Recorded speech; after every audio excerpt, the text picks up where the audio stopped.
Who's scared? Count Dracula.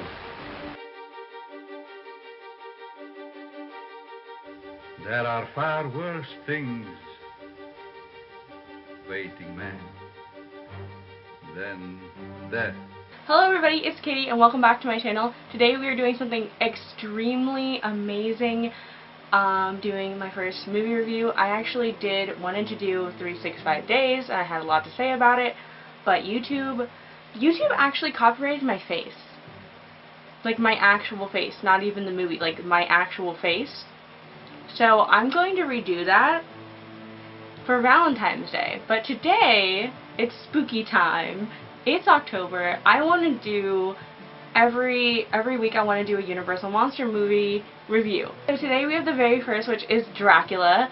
And actually, it's not the first Universal Monsters movie. There's a few that you could consider the first one, but it's the first one in the lineup that led on to the legacy of Universal and the Universal Monsters. So we're going to watch that one today, and we're going to go over it. If you haven't watched already, I'm going to be uploading this makeup tutorial where I actually go over facts about the movie and facts about, Bela Lugosi and everything like that. So if you haven't done that, check that out. Yeah. So with that being said, we are going to just jump into this. I also have some alcohol today. I wanted like blood red, to make it look like I was like drinking blood because I'm a vampire right now. But all I could do was like strawberry lemonade. So, and I need like a Halloween goblet. I need like a Halloween goblet. All I got is this wine glass that says "Darling, I'm a train wreck," which, yeah, that makes sense. War go fast? Yes. Who's scared? Count Dracula. We're in Transylvania. This is also based on the stage play, not actually the book. No. You mustn't go there. The castle, there are vampires. They take the form of wolves and bats. So Redfield is gonna go to see Dracula, and the villagers do not want him to go. They're like, he's a vampire, he's gonna turn into a wolf, he's gonna turn into a bat, he's gonna be bad news bears. But Redfield's like, I'm there for business. The villager gives him a cross so that he can be safe against the vampire. Protection. It will protect you. A lot of this movie is also like, it has the style of like the silent movies because we are in the 30s. We have just gotten sound with the jazz singer, so it still has those elements of silent film. So it is more of a theatrical. I feel like that's why people don't really like watching these old movies, because they're more like plays, because the actors were theater actors, and it's not like today where there's distinctly acting types of this is theater acting, this is film acting, and back then it was just this is acting. I want to keep the fangs in until we see Dracula. We get to Dracula's castle and we get these establishing shots, so you see that the animals don't like him, and we have this woman step out of this coffin, and then we have the most famous shot in the entire movie, which is this this like low lighting situation where we have this like dolly in on Dracula. I had to take out my fangs because they kept falling out. If you want to see me with fangs, go follow me on TikTok, because I did some TikToks with the fangs in, and I also took pictures on my Instagram. Go follow so you can see more fang things. But for this movie review, it's going to be fangless. Besides this one always will be there. Always will be there.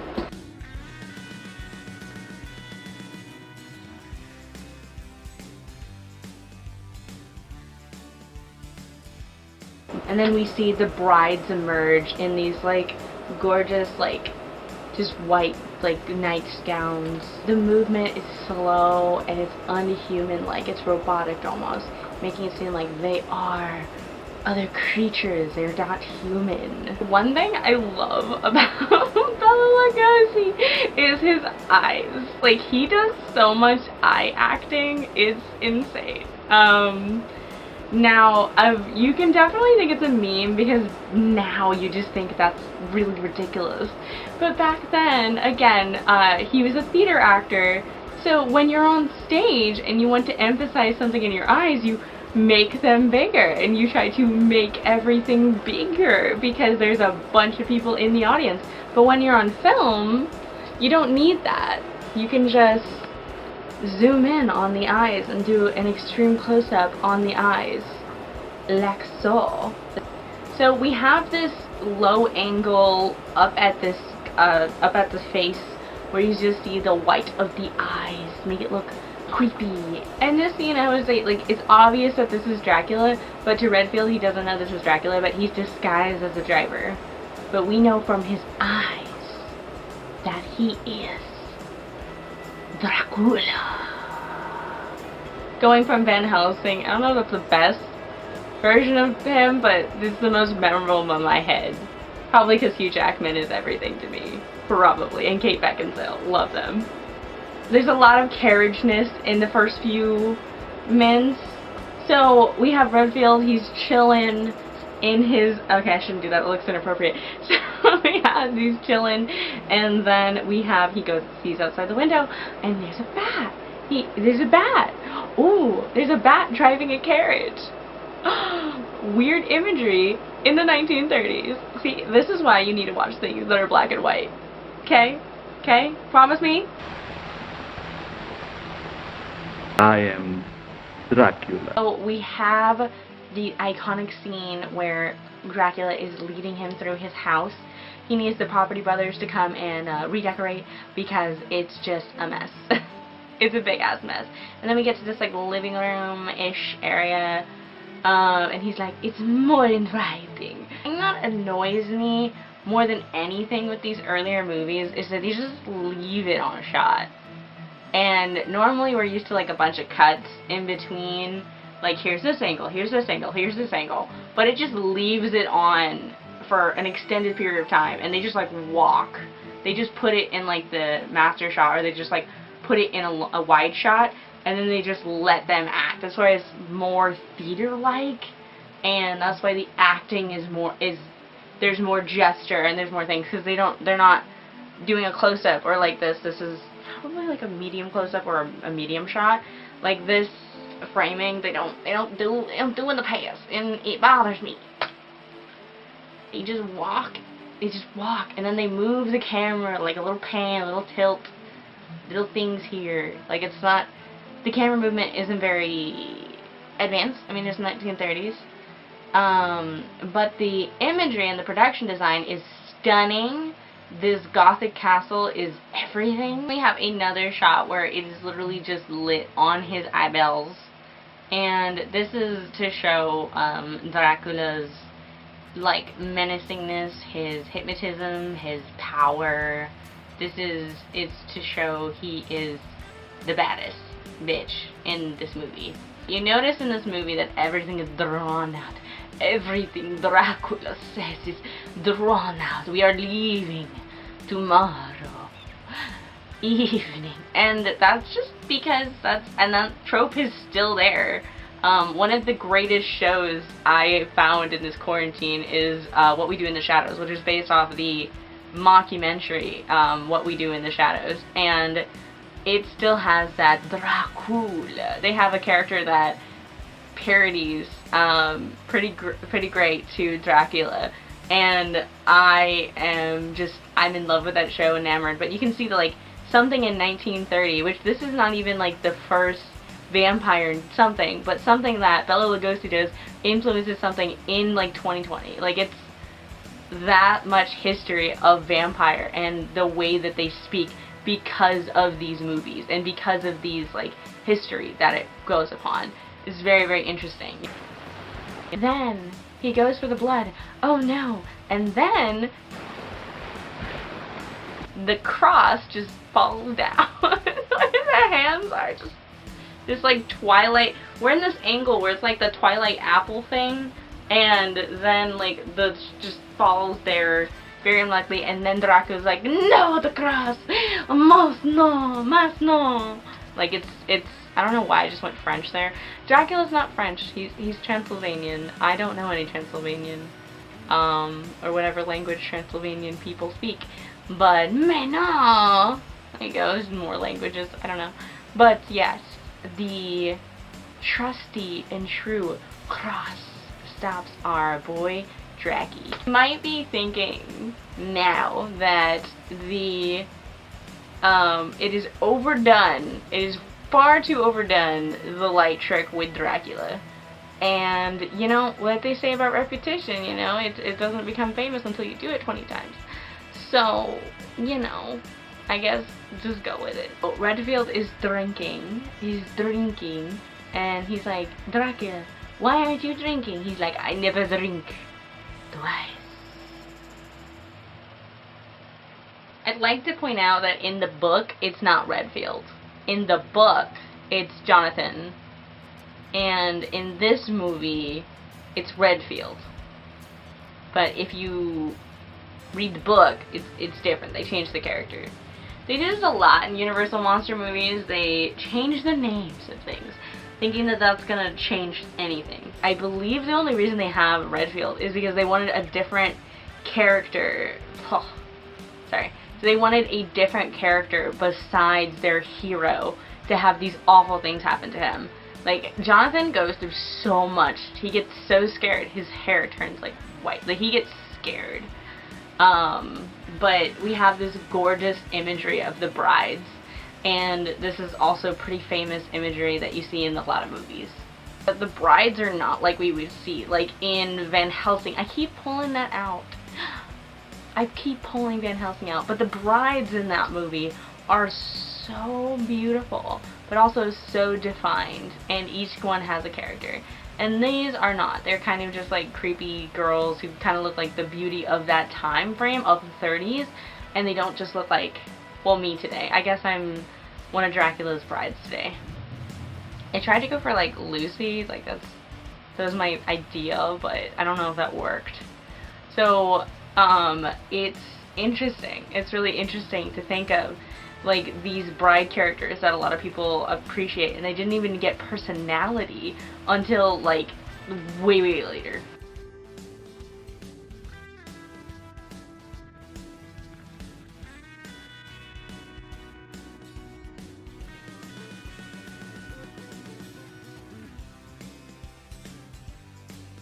Redfield goes to the window, he opens it, there's a bat, and then he faints, and then the brides continue to harass and do naughty things that I can't say YouTube. I can't say YouTube. They bite him. I can say that. The blocking in this, when Dracula appears at the window and then the women just move, is very great choreography. Again, I see more choreography. It's blocking, but it just seems they tried to have a distinct movement pattern for the vampires versus the humans, just to show that they're different from humans. And again, something that works on stage isn't something that works on film, especially if like because you already know right now that he's an evil person, that he's evil, they're evil, and they're different. You're mentally making it different, which ultimately leads to you're not surprised. Like, it doesn't give you any, it doesn't lull you into a sense of like, oh, everything's gonna be alright with this guy. Right away, you know, something bad's gonna happen to this guy. And by doing that kind of story structure, it kind of makes Dracula the hero, in that sense. Which is what the Universal Monster movies actually do, is they make the monster the hero. Either a tragic hero, or they just straight up shun him, like in Frankenstein. But then Frankenstein does come into his own, but in this movie, they definitely make Dracula the main character and the hero, the main character that we want to root for in this movie, until we find Jonathan later. But so far, that is what the movie is establishing. You can't hear what I'm saying, but we're here. So we're on a boat, and Redfield has now successfully turned into Dracula's butt monkey. If you get that reference, you're amazing. He's a servant, and he's basically an Igor type of character. He's assistant, who assists him in the human hours, in the human things.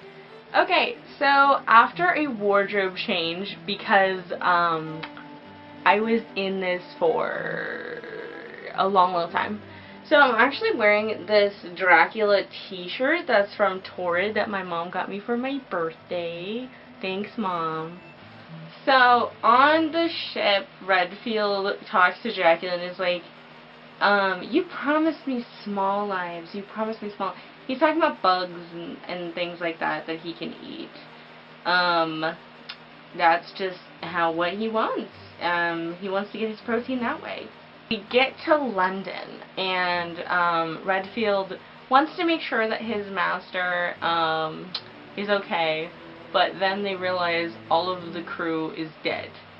Why? Because Dracula ate them all.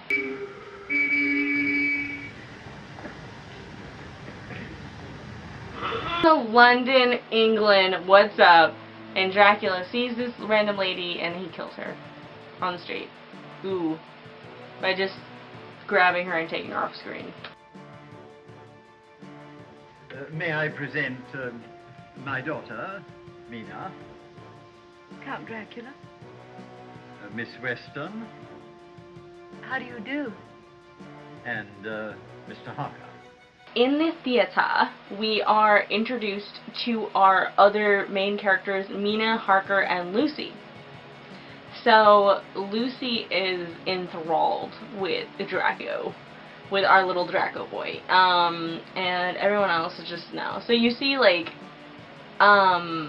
Mina is supposed to be this, like, innocent virgin type. She's, like, has her shoulders in, she's given, like, the very, I'm innocent, I'm a virgin vibe. And then you have Lucy, who's completely different. She's like the flapper type of style. She has like the short hairdo, blonde, bold. And then you just have Harker, who is just this confident, just era. Actually, the actor who played Harker didn't actually want the role, and he actually made more money than Dracula made, or Bela Lugosi actually made for this movie. The Abbey always reminds me of that old toast about lofty timbers. The walls around are bare, echoing to our laughter, as though the dead were there. To die, to be really dead, that must be glorious. Well, Count Dracula. There are far worse things waiting man than death. In this conversation with our buds, we get to these kind of angsty conversation. Lucy brings up how the abbey that Dracula is staying at is creepy and just reminds her of death. And then they start talking about death, and Dracula's like, ooh, what it would be like to be dead. That sounds nice. I want to be dead. Because, you know, he lives forever, so that's why. He's like, yes, I like death. This next scene, we have a conversation with our two girls, Mina and Lucy, and we see Lucy is all obsessed about the Count. First, she thinks that he's fascinating. The way that he talks about death and his accent and this, all of his enthralling charm.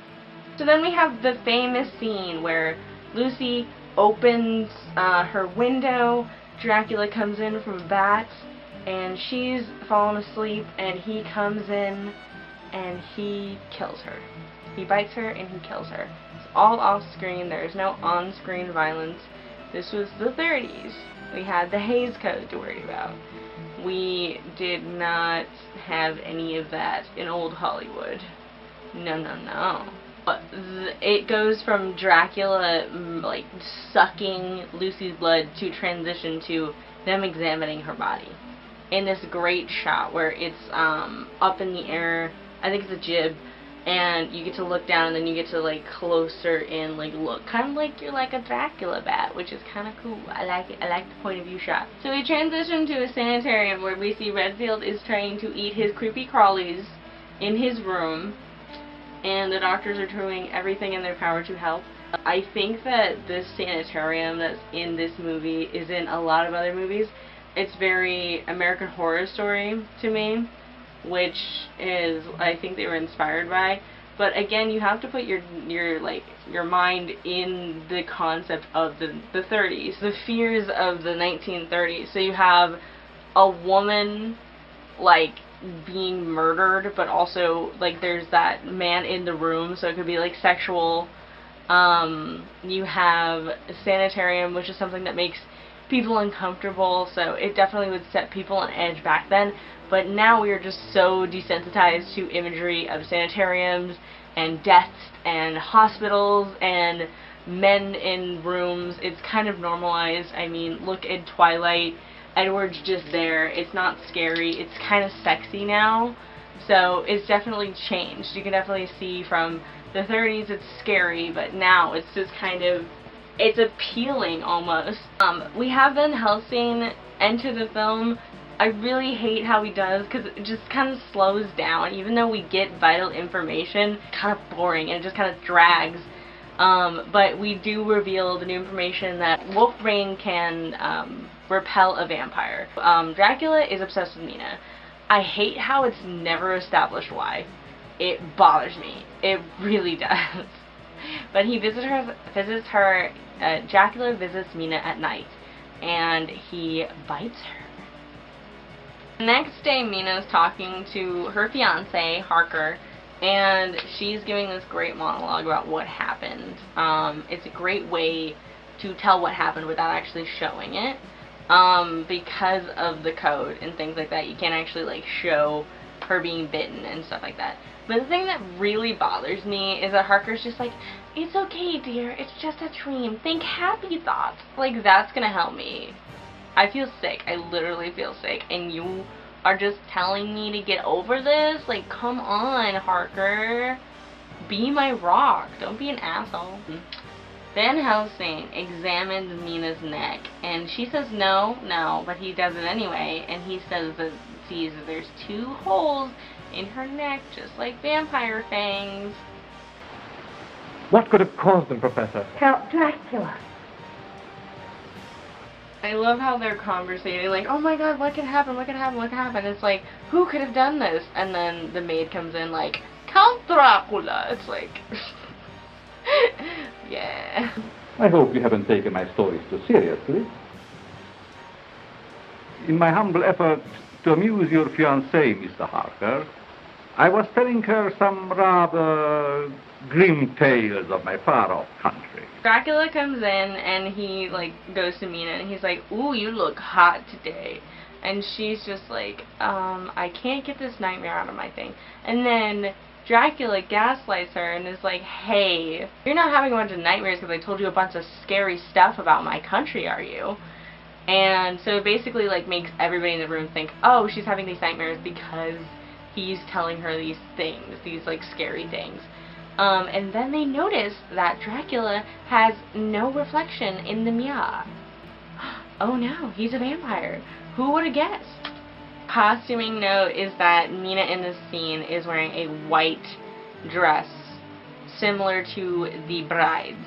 So obviously you know that Dracula's trying to make her a bride. She's acting like the bride. She's acting more robotic in her movements. She's acting like more like a vampire. So you know that she's on this, she's definitely on her way to becoming a vampire because of those subtle indicators. I mistrust my own judgment. Look. And the conversation of Dracula and Van Helsing happen, and Van Helsing's like, I see something very interesting, and then he shows in the mirror and he can not see himself, and he just kind of just yeets the mirror on the ground, just slams it on the ground, and he just surprised, just, how dare you? How dare you know my secret? As if not everything about me screams vampire. Before Dracula leaves, he goes to Van Helsing and he's like, hey, you are really wise for a human. And then he walks away. Like a vamp. All 3 of those people alone, Mina's father, Van Helsing, and Harker are alone. And Van Helsing spills the beans and says, you know that guy, Count Dracula? Yeah, he's a vampire. Yeah. whilst all of the men are talking about Dracula being a vampire, Mina goes out into the garden, and it's revealed that Dracula goes and attacks her again. And then later we go to this graveyard, and we hear a baby crying. And it's revealed that a lady in white is lurking around and killing children, or biting children. And it's revealed that Lucy is turned into a vampire. Now that you have learned what you have learned, it would be well for you to return to your own country. I prefer to remain and protect those whom you would destroy. You are too late. My blood now flows through your veins. Right, and then a very important plot detail to the Wolf's Bane, because they know that Dracula is going after Mina, they put Wolf's Bane on her so that she doesn't turn into Lucy, and then either way, it gets off, and then he tells, and then there's this big conversation that kind of like starts that whole feud between Van Helsing and Dracula, and Dracula's like, you need to go back to your home country, and then he tries to hypnotize Van Helsing, and it doesn't work because he's too strong-willed. The only person in this entire film that he actually can't hypnotize and use to his own will is Van Helsing. Oh, you look wonderful. I feel wonderful. I've never felt better in my life. Your eyes. Oh, John, darling, you must go away from me. Then Mina and Harker have a conversation, and Mina looks completely different. She's more excited, she's confident, and Harker realizes, he's like, yes, I'm so happy you're happy. She looks a lot like Lucy. So Harker and Mina are talking, and Mina is turning into a vampire, and Harker realizes that her eyes are starting to change. And then Van Helsing comes in with his cross trying to save her. Okay, so this part of my video got deleted somehow, or I didn't hit the record button. Anyway, there's no video for this, so I'm gonna do a voiceover. Dracula hypnotizes the nurse Briggs to get the Wolf's Bane off of Mina's neck. The Wolf's Bane honestly is just to keep Dracula away. I really wish they would have just kept the cross through the entire movie, because this movie has a lot of anti-religious symbolism. Like the first lady who gets murdered when Dracula first comes to London is talking about religion, and he kills her right away. And people who defy being religious, like Lucy, is killed. And so it could possibly be that theme of anti-religion throughout the entire film, which is also why it was censored. Either way, it would have been a lot easier. So maybe that's why Wolf's Bane was there, and originally it was cross. So it was a constant cross to repetition. So of course, Mina is taken by Dracula, and the Van Helsing and Harker see Redfield head for the Abbey, and we know that's what the place that Dracula is renting is, the Abbey, so they go there. Redfield goes to Dracula and pleads with him, hey, don't kill me. But then Dracula, of course, kills him anyway. So Dracula is hunted by Van Helsing and Harker, and the Dracula is forced to sleep in the coffin during daylight, so they have a fair shot at him. Yes.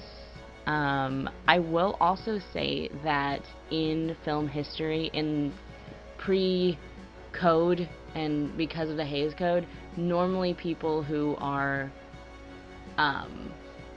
like Dracula, they always have to get their comeuppance in the end. So I feel like this is why that is the ending here. And it's not, like I said in the beginning of the video, where Dracula is the hero of his story. They're trying to satisfy the code that, oh, you did something wrong, you're a bad person, you need to die, or you need to get your comeuppance.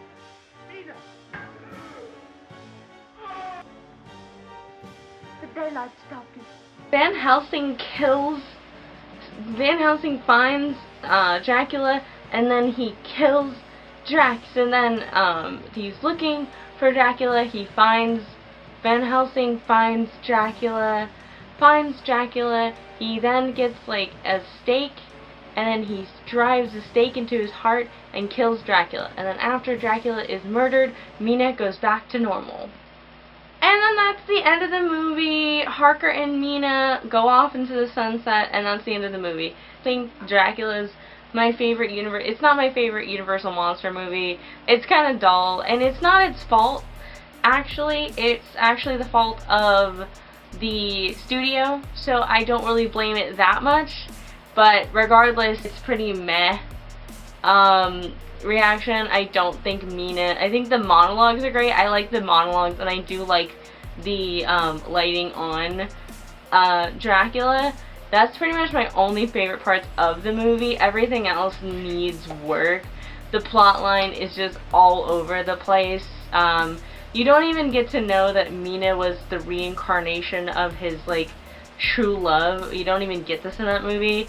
Characters are, like, casted away, like the bride characters. They could have came back with Lucy. That's just a normal thing. Like, of course they couldn't show the, like, they didn't really show Lucy as a independent woman like they kind of did Mina. Again, it's more so the movie kind of just reminds me of just women in general, and how like, you don't want to, it's like the sanctity of women, and it's, if the strange man, and what the strange man can do to a woman, and being alone in the room with a man is dangerous and scary, and it's also repressing women's sexuality. You know, you see Lucy, who is very sexually promiscuous, like, she wants Dracula. You see Lucy, who is pretty free in her opinions and things like that, and then she's done to die, you know, of course, because she's, you know, pretty free with her. And then, like, the vampirism, when Mina's a vampire, she's more confident, she's more beautiful, she's more appealing to Harker.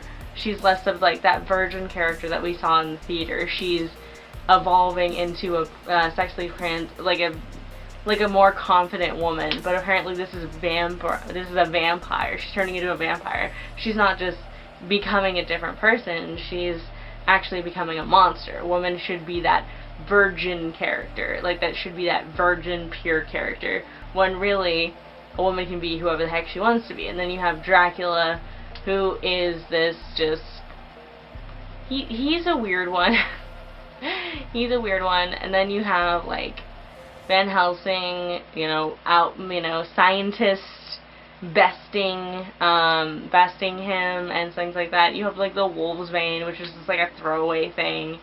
It's not really, like, set out. Again, it's the 1930s, so you can't really get on it too much, and it was the first of the Universal Monster movies, so you gotta give it respect for what it was. But there's just so many things to learn from old movies like this, and I think that young, like, filmmakers need to watch these old movies, because there's some things that you want to pay homage to.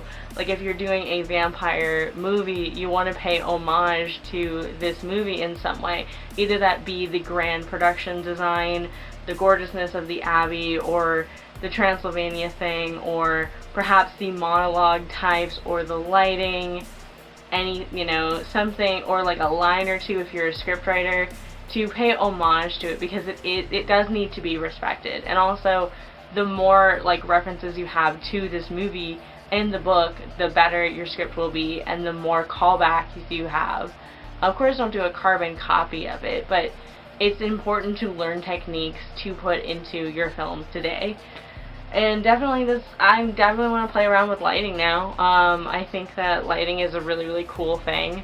Yeah, like that.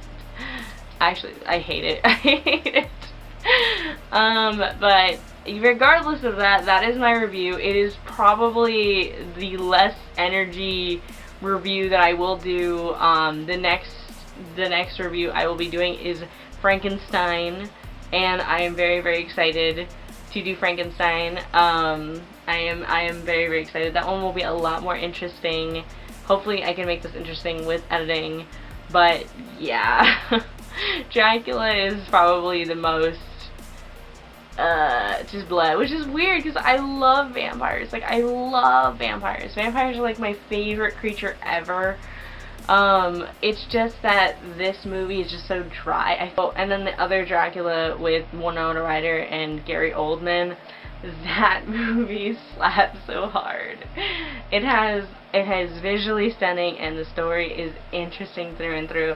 But you still have like some Draculas, like in Van Helsing I referenced, like that are very standout performances. And it's made fun of, and I'm just like, okay, but he's going for Bela Lugosi. Like that's what he's referencing. Like that's the Dracula that he's drawing inspiration from. And it's important, if you're gonna do like a Dracula in your script or a Dracula in your stories, to know the history of it and to know the history of that. You know, how do we get from Dracula to Edward Cullen? How did we get from Dracula to Damon from the Vampire Diaries? How did we get to this vampire character, these stereotypes, you know? There's some things that are casted aside, like you never hear Wolfsbane anymore. That's something that's like completely gone from the record and everything like that. But this culture, this vampire culture, it's thriving, and it all comes from like this movie and the vampire book. It's all stemming from these in the past, and it's just really, really interesting to see that we're still doing things like this today. We're still doing these tropes. We're still doing these types of lighting. We're still doing all these kinds of things. And you can see it transcend society. So it's really, really important to discuss these films and to analyze these films. So with that being said, guys, I'm going to end this video here. If you liked it, please give me a thumbs up, and subscribe to my channel for more content. I don't even know what my channel is anymore. It's whatever I want. If you haven't already, go watch the tutorial for this look. It is amazing. I promise you. And with that being said, guys, I will see you in the next one. Stay safe out there.